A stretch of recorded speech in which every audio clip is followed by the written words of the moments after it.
Hello, everyone. I am starting with today's discussion of Daily News Digest. और दो articles हैं आज मेरे पास. मैं एक ब्रीफ समरी देना चाहता हूँ दो आर्टिकल्स की. पहला है what exactly is the census carried how exactly is the census carried out in links to delimitation women's parliament quota. अब देखिए, ये एक एडिटोरियल बेस्ड आर्टिकल है. और आर्टिकल का बेसिक जो उन्वान है वो है सेंसस के ऊपर कि we the centre has decided to conduct the next census. 2021 was the date जब वो सेंसस होना था, but because of covid pandemic this could not happen and the last census which we have is 2011 का census. तो अब कोशिश की जाएगी कि अगला सेंसस कंडक्ट हो, लेकिन सेंसस के साथ एक और एक्सरसाइज जो है सेंटर कंसिडर कर रहा है, that is delimitation. Delimitation is basically the changes in the seats जो कि सेंटर में और स्टेट्स में रखनी है. और माना जा रहा है कि अब since demographics have changed, census की सीट्स भी तय होनी है और चेंज होनी है. इसके साथ साथ एक चीज आई थिंक जो इस आर्टिकल में बहुत इंपॉर्टेंट लिखी हुई है, that is entry 69 on the union list of subjects. Please remember this 69 entry because this is where census is conducted. तो अगर सेंसस का पूछा जाए कि is does this have a constitutional mandate, तो answer is yes. Entry 69 of the union list under article 246 of the constitution, right. तो only the central government has the power to exercise this particular thing. दूसरी, फिर इस article में कुछ लिखा हुआ है दूसरी कंट्रीज में सेंसस कैसे कंडक्ट होता है एंड डिलिमिटेशन के लिए what exactly are the prerequisites और रिक्वायरमेंट्स. तो इसमें they've also mentioned the 84th constitutional amendment which says that delimitation can happen only on data from the first census taken after the year 2026. That is why it is decided by the government that this census is immediately going to exercise of delimitation. तो उस sense में ये important है. फिर एक caste census की demand भी उठ रही है कई एरियाज में. Although this is a very controversial topic, but there have been requirements of a caste census as well. There is a chance that the next census might have caste-related data as well. So I think polity point of view say or basic constitutional point of view say this article holds a lot of relevance. So, has any question raised in the previous year regarding delimitation, sir? Sir, इसी साल एक question आया था, UPSC ने ही पूछा था. And this question basically was how many delimitation commissions have been constituted by the government of India till December 2023. तो इसी साल यूपीएससी ने एक क्वेश्चन इस टॉपिक पे पूछा है. एंड सिंस अभी तो एक्सरसाइज कंडक्ट भी नहीं हुई है, I hope the when the exercise gets conducted more questions are going to be asked from this particular topic. फिर एक आर्टिकल और है जो एनर्जी ट्रांजिशन की बात करता है. अब मैं इस टॉपिक पे काफी डिस्कशन हम कर चुके हैं कि इंडिया का जो, जैसे इस आर्टिकल में कहा जा रहा है कि India remains highly dependent on imports of critical minerals. तो एक ब्रॉड नंबर्स दिए हुए हैं, 500 gigawatt non fossil fuel based electricity installation capacity by 2030. तो these are the broad numbers. But मैंने ये आर्टिकल इसलिए शेयर किया बिकॉज मैं इंस्टीट्यूट का नाम बताना चाहता था जिसने ये आर्टिकल बनाया, institute for energy economics and financial analysis. तो जो भी इस तरह की संस्थाएं हैं जो रिपोर्ट्स बनाती हैं, I think students should make a note of those institutions and have a look at the background. उनका थोड़ा सा बैकग्राउंड भी जान लें कि किस मिनिस्ट्री, किस पॉलिसी डिपार्टमेंट या कोई इंटरनेशनल इंस्टीट्यूशन है तो किस इंस्टीट्यूशन के तहत ही आते. फिर इस आर्टिकल में कुछ अच्छा डेटा लिखा हुआ है, जैसे यहाँ पे we can find it out. The findings show that India remains largely import dependent for these minerals and their compounds, with 100% import reliance for minerals like lithium, cobalt, and nickel. This means that India does not at the moment produce lithium, cobalt, and nickel, which are very, very important rare earth metals. बहुत सारे जो battery related vehicles हैं वो इन्हीं सब metals के ऊपर dependent है. तो कहीं ना कहीं India needs to ensure that it finds alternatives. फिर कुछ कंट्रीज के भी नाम लिखे हुए हैं यहाँ पे. Please make a note of these and this is what is going to make this article very significant. Important है ये आर्टिकल, देखा जाना चाहिए. With this, I would like to invite Veni sir to take this discussion forward.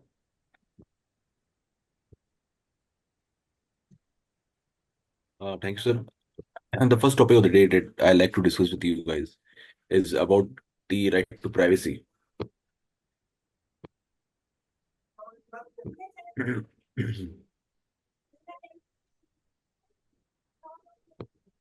Okay, this article has been published in the Hindu newspaper and it's come under the GS paper 2 of the syllabus. Justice K.S. Puttaswamy right to privacy. Recently, unfortunately, Justice K.S. Puttaswamy has been passed away yesterday. But this case is really important from the exam point of view because it the Supreme Court in their landmark judgment, and this landmark judgment was given by the 9 bench judges. It was a constitutional bench, which held that the right to privacy is protected as an interesting part of the right to life and decision, जो कि हमारे part 3 में देके रखा हुआ है। तो case ये था कि आधार लागू हुआ 2016 के आसपास, 2009 के अंदर इसकी गणना की गई थी, और एक यूनिक, अब ये जो नंबर दिया गया था, यूनिक आइडेंटिफिकेशन नंबर, इसका बेसिकली एम ये था कि जितने भी लोग हैं उनके पास एक नंबर हो जिसको डुप्लीकेट नहीं किया जा सके, and this Aadhaar also consist of some personal information and biometric information as well. Now this issue has been challenged by the retired high court जज of Karnataka, justice K Puttaswamy in the supreme court, कि ये हमारे right to privacy को violate कर रहा है। और इसके बाद कई सारे पिटिशंस फाइल की गई सुप्रीम कोर्ट के अंदर अगेंस्ट दी आधार। तो सुप्रीम कोर्ट ने क्या किया, सुप्रीम कोर्ट ने सारी जितनी भी ये रिट पिटिशन फाइल की गई थी, all the writ petition with the same objective were clubbed together by the supreme court. फिर उस पर एक केस सुनाया। इशू क्या था? इशू ये था कि whether the Aadhaar Act violated the right to privacy, or this Aadhaar Act is unconstitutional or not, and if it is, then on what grounds. Then another important issue that this case involves is the magnitude of the protection, कि because this Aadhaar have the collection, storage and usage of the biometric data, तो इसका misuse हो सकता है। तो उसमें protection, जब अभी हम बात भी करते हैं डेटा प्रोटेक्शन एक्ट की, तो इसमें कहाँ तक प्रोटेक्शन अवेलेबल है। तो एक 9 बेंच कॉन्स्टिट्यूशन बेंच बनी, उन्होंने कहा कि नहीं, right to privacy is paramount, and in this case right to privacy is declare as the fundamental right of the individual, so that no state or non-state actor could allow that the individual to make autonomous choices। अब यहाँ पे क्या हुआ, कई चीजों का उदाहरण दिया सुप्रीम कोर्ट ने, कई पुराने केसेस का उदाहरण दिया, खड़ग सिंह वर्सेस यूपी केस एक था, उसका भी उदाहरण दिया, और राइट टू प्राइवेसी को एक कॉन्स्टिट्यूशनल राइट बना दिया गया। Okay, now that's it in this information. Try to know more about right to privacy, उसके इंप्लीकेशंस क्या है, इस सिग्निफिकेंस। केस में एक और चीज हुई थी, वो एक ट्रिपल टेस्ट एक होता है, तो उसका उन्होंने सहारा लिया था supreme court to reach the verdict. So student can know about triple test also. Sure sure, यहाँ पे जो फंडामेंटल राइट टू प्राइवेसी को बनाने के लिए सुप्रीम कोर्ट ने कहा था कि 3 मुख्य चीजों को होना जरूरी है। फर्स्ट जो है उसमें, जो कि सर ने बताया, गुरसर ने, कि एक intrusion with the individuals physical body है, दूसरा informational privacy and privacy of choice है, और तीसरा है आप, यही तीसरा था, प्राइवेसी ऑफ चॉइस आपका तीसरा है। ठीक है, तो इसके बारे में आप जो है थोड़ा सा और देख लीजिएगा। यहाँ पे एक इन्फॉर्मेशन और देख रखी हुई है with respect to the Similipal tiger reserve. Tiger reserve पे क्वेश्चन आते रहे हैं। बेसिकली ये टाइगर रिजर्व से, ये इस तरह के टॉपिक से फिल्म्स में ज्यादातर क्वेश्चन बनते हैं। तो इस तरह का कोई भी अगर wild life sanctuary, tiger reserve या बायोस्फीयर अगर न्यूज में है, तो थोड़ा सा और अच्छे से उसको पढ़िएगा, क्योंकि फिल्म से पढ़ने से इस तरह के टॉपिक ज्यादा इंपॉर्टेंट हो जाते हैं। मैं थोड़ा सा कुछ बता देता हूँ सिंपली पाल टाइगर रिजर्व के बारे में। बेसिकली ये 1956 में एस्टेब्लिश हुआ था, फिर 1973 में ये प्रोजेक्ट टाइगर के अंडर आ गया था, and it also declared as the biosphere reserve in 1994। तो अभी करेंटली ये UNESCO world network of biosphere reserve का पार्ट है। और ये इसकी लोकेशन पे, बायोस्फीयर या टाइगर रिजर्व की लोकेशन पे अधिकतर क्वेश्चन बनते हैं। अगर हम इसकी लोकेशन देखें तो ये बेसिकली उड़ीसा के अंदर लोकेटेड है, मोर प्रिसाइसली इन दी मयूरभंज डिस्ट्रिक्ट। और इसका एक और यूनिक फीचर है कि ये geographically it lies in the eastern end of the Eastern Ghat, Eastern Ghat के ईस्टर्न एंड में ये लोकेटेड है। अगर हम इसमें वाइल्ड लाइफ की बात करें तो कई तरह की वाइल्ड लाइफ है। For example, tiger and elephant are the most prominent species, but apart from these 2 species more than 300 other species of bird is also there. Amphibians species हैं यहाँ पे, और रेप्टाइल की 62 से ज्यादा स्पीशीज यहाँ पे पाई जाती हैं। ओके, और 2 इंपॉर्टेंट ट्राइब्स यहाँ पे मौजूद हैं, एक का नाम है एरेंगा खारियाज और दूसरे का नाम है मनक्रिंडास। ये 2 ट्राइब्स हैं जो इसी नेशनल पार्क में लोकेटेड है। Okay, so try to know more about the other protected areas in the Odisha, like वहाँ पे एक चिल्का है, हथगढ़ वाइल्ड लाइफ सेंचुरी है, गरही माता वाइल्ड लाइफ सेंचुरी है। तो इनके बारे में भी वो जरा देखिएगा। Okay, so that's it from my side. Now I like to invite Gaurav sir to take the decision forward. Thank you, sir. So there are 2 articles from my side from the today's edition of the Indian Express, which I'll try to analyze with you guys. पहला है कि greenhouse gas level surge to the record high.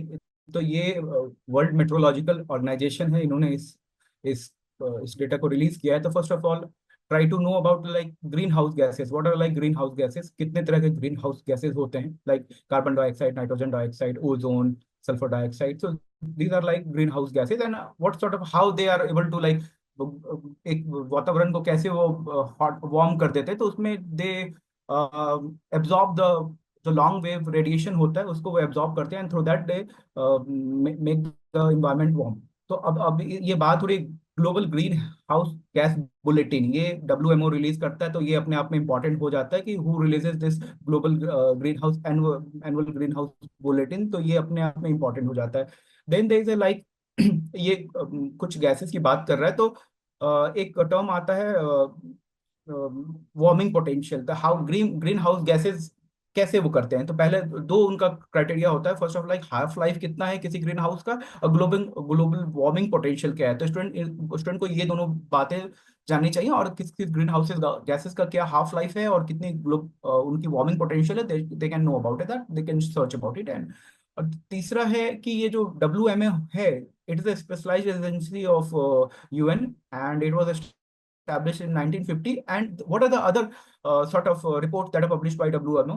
There are other reports like global climate, एक है इनमें है कि state of global climate report है, फिर है air quality and climate bulletin report है। तो इस तरह का हमें इन सब तरह के रिपोर्ट्स को एक जगह हमें कलेक्ट करना है। And there is like UNEP also reports, एक ग्लोबल इमिशन गैप रिपोर्ट वो UNEP देता है। तो इस तरह का जो भी रिपोर्ट्स है उसको हमको काफी तैयार करके रखना है। तो this is like basic takeaway from this article.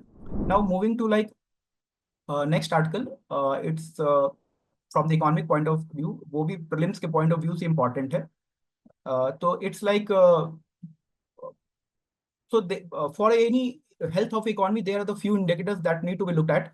तो ये उसी की बात कर रहा है कि performance of various indicators has worsened over like जो एक 22-23 का ये फाइनेंशियल ईयर है उसमें उसका कुछ वर्सन हुआ है। तो there is like mentioning of some indicators like latest RBI consumer confidence survey. तो RBI कंज्यूमर कॉन्फिडेंस सर्वे क्या होता है? तो कंज्यूमर कॉन्फिडेंस सर्विस के दो रिजल्ट्स होते हैं। पहला रिजल्ट है current situation index and future expectation index. Current situation index is when RBI goes to the various household in the 13 major cities, वहां जाते हैं और जो उससे पूछते हैं कि exactly what is like their take on the current economic scenario. If the score goes above the 100 it is like okay, it is the optimistic scenario, and if it goes below the 100 it shows that there is sort of pessimism and slowdown is going on। then there is a like mentioning of future expectation index, ये over the period of 12 महीने में क्या लोगों का expectation है, consumer का क्या expectation है, ये इसको शो करता है। and there is a like yeah, if there is a drop in the merchandise trade or there is a like slowing of credit growth है, या इन्वेंट्री लेवल अगर बढ़ गया, व्हाट इज लाइक इन्वेंट्री, आप stock and flow का एक concept होता है वो आप जान सकते हैं। तो these are the factors, if these are fact indicate that what is the state of economy in our country। so this is like basic takeaway from this factor, this all article। and there is like in the coming month, because of the good monsoon, it is expected that in the coming month there will be uptick in the demand in the like in our domestic sectors and in the worldwide also। so this is basic takeaway from this article, and now I'll invite Manish sir to carry forward this discussion। I have two articles. The very first article is talking about the challenge that is being that may be faced by the fertilizer industry in India, जो हम import करते हैं, how the global जो current geopolitics are going to impact it, है ना। तो first of all this article gives some data कि why we are importing that much of fertilisers. तो the reason behind that is कि our production capacity is not fulfilling the demand. और यहाँ पे कुछ डेटा है, फॉर एग्जांपल हम 20% जो डोमेस्टिक रिक्वायरमेंट यूरिया है वो इंपोर्ट करते हैं, वैसे ही 50-60% DAP को इंपोर्ट करते हैं और 100% हम MOP को इंपोर्ट करते हैं। और जो हमारा इन्वेंट्री स्टॉक की बात करें तो यहाँ पे यूपी का एग्जांपल दिया गया कि जो वहाँ पे स्टॉक है दैट में लास्ट फॉर ओनली 10 डेज, है ना। तो यहाँ पे जो ये आ रहा है कि जो करंट कंडीशन है, जो करंट जियो पॉलिटिक्स है, because of war, Russia Ukraine war and जो वेस्ट एशिया में जो वॉर चल रहा है उसके कारण से जो ऑयल में सर्ज हो रहा है प्राइस में, because of that the byproducts like fertiliser में इंक्रीज, उनकी जो प्राइसेस है इंक्रीज हो जाएंगे। Along with that it's also सोच कि why that import will be a challenging task for India, because जो मेजोरिटी ऑफ हमारा इंपोर्ट होता है वो होता है रसिया, सऊदी अरबिया और यूएई, ओमान, ईरान और इजिप्ट से, और ये रीजन जो है कहीं ना कहीं इम्पैक्टेड है वॉर से। तो because of that it will be very tough for us to import, easily import the fertilisers from these country. तो लास्ट में ये आर्टिकल सजेस्ट करता है कि what course of action India can take. तो for here it is talking about the use of nano urea, और nano urea की use की बात करते हैं, जो हम डोमेस्टिकली प्रोड्यूस हमारे यहाँ होता है, और उसका शायद कॉन्सेप्ट हमारे यहाँ से आता है। उसके बाद से यहाँ पे बात करते हैं shifting to natural farming, because there is very less need of chemical fertilisers and enhancing the capacity of fertiliser factory. जो एग्जिस्टिंग कंपनीज है उनकी कैपेसिटी की इंक्रीज करने की बात करते हैं। ये 3 पॉइंट्स हैं, हम मेंस में यूज कर सकते हैं।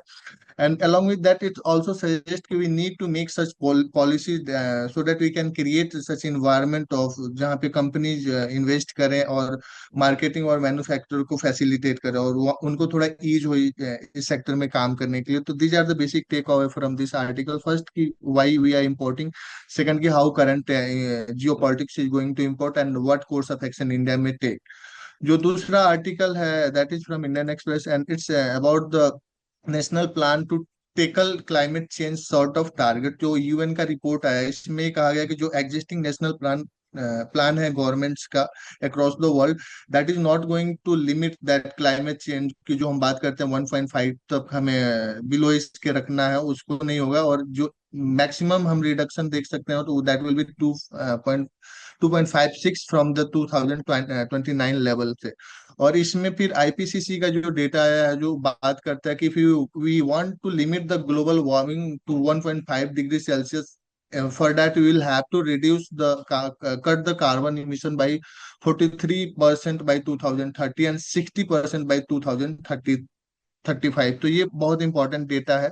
एज फार एज इंडिया की बात करते हैं तो इंडिया का जो नेशनल कमिटमेंट है वो 2022 में जो सबमिट किया था, according to that India government ने जो नेशनल प्रॉमिस किया है दैट इज कि by the end by 2023 by 2030 India will cut its emission by 45%, और 2030 तक का जो हमारा जो टोटल एनर्जी की बास्केट की बात करते हैं उसमें नॉन फॉसिल फ्यूल्स का कंट्रीब्यूशन 50% होगा।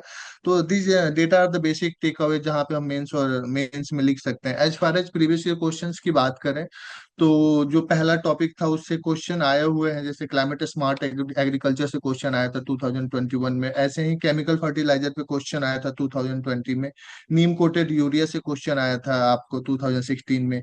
क्लाइमेट चेंज वाला जो दूसरा टॉपिक है इससे प्रीलिम्स में 17 में क्वेश्चन आया था, ग्लोबल क्लाइमेट चेंज अलायंस से, ग्लोबल ग्रीन इंडिया मिशन से आया था 2016 से। फिर मीथेन हाइड्रेट से 2019 में क्वेश्चन आया था। मेंस में भी 26 जो सीओपी हुआ था उस पे क्वेश्चन आया था। फिर आपको climate change is a global problem, इससे 2017 में क्वेश्चन आया था। सर ये जो आईपीसीसी है इसके बारे में आप थोड़ा और एलाबोरेट कर सकते हैं? सर इसका कॉन्स्टिट्यूशन हुआ था तो 1988 में वर्ल्ड मेट्रोलॉजिकल डिपार्टमेंट और यूएन इन्वायरमेंट प्रोग्राम ने इसको एस्टैब्लिश किया था। और इसका मैंडेट ये है कि जो ह्यूमन के कारण जो क्लाइमेट चेंज पे इम्पैक्ट पड़ता है इसका ये साइंटिफिकली स्टडी करती है, और वो जो स्टडी किया हुआ डेटा होता है वो पब्लिश करती है। That data is being used for policy making across the globe. तो ये इसकी यूटिलिटी है। उसको So this उसको is all from assessment my report side, बोलते and हैं, with this, है ना I sir? would like to conclude today's session. Thank you all.